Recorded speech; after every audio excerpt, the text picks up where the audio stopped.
Hey everybody, just wanted to continue my series on considerations when starting a new fitness program if you're around the age of 45 or older.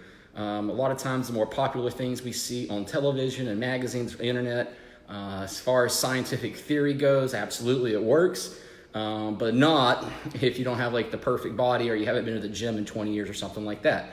So last week we talked about just being more careful with that screening process because squats might be the best thing ever, but not with these knees. Today I was thinking about just more, sorry I'm out of breath, I just got done working out, but more just common medical issues that clientele that falls in this area have and how we need to adjust to accommodate for that. So for instance, it's not uncommon for our clients to have low bone density. Well, if you have low bone density, there's some things you need to avoid, in particular something that's called a shearing force. Now, the easiest way to think of a shearing force is like the joint going the wrong direction. So if I was looking at my elbow and I tried to bend it the wrong direction, that's a shearing force. So we'd want to avoid exercises in that area. So that could be like if you ever seen where you sit on the machine and you raise your leg up, you kind of kick it up with the weights there, the quad extension machine. Probably want to avoid that. Even like some of the bicep curl type exercises, might need to switch our grips around or just switch to a different exercise altogether, as well as high impact exercises. So jogging, running, jumping, things like that. Probably want to avoid those or any other high velocity type exercises until we get stronger and we build up that bone density. Another common issue is to have high blood pressure, whether it's uncontrolled or they're on medicine, blood pressure medicine, and it is controlled.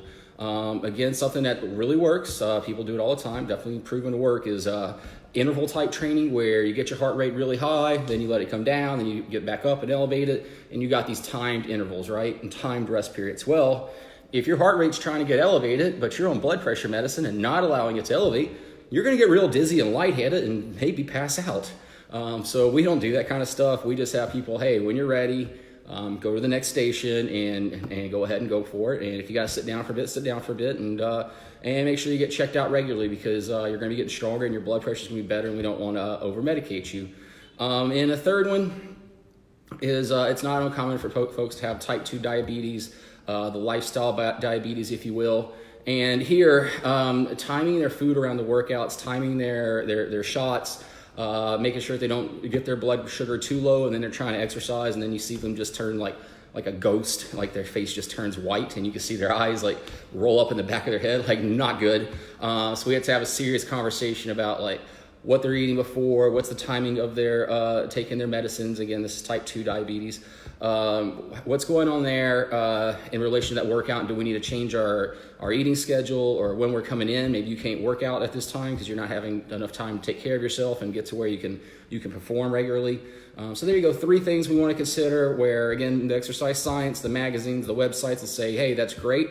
But if you have bone density issues, you're on blood pressure medicine, or you're a type 2 diabetic, it might not be a great idea to go do that stuff. We need to just alter it a little bit until we get in a little better shape and we're capable of doing some of those little bit more popular workouts, if you will. If you're not really sure where to start, that's what we do. Come in, give me a call, shoot me a Facebook message. If you live near the gym, we'll come to the gym for about an hour. I'll show you around. We'll figure out what you should do, what you shouldn't do, and the stuff you should do, how to do it. And if you're not quite ready to commit to coming to the gym, you can just send me a message. We'll talk on the phone. It's simple. We talk on the phone, or we can even do email. So wherever you want to start, that's where I want to meet you. Until next time, I'm Nate at Stowe Training. Have a great day.